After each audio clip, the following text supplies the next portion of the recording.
હો જોઈ લો ને તમે જૂના ચોપડા દેવીઓના ઇતિહાસ ઉજળા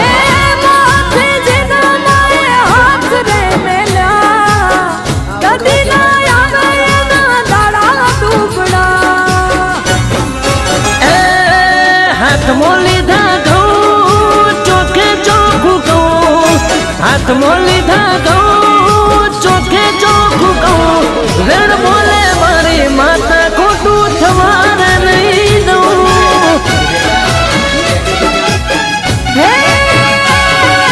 બોલે મારી માતા ખોટું થવાને નહીં દઉં મમ્મી જો હું આ બધામાં નથી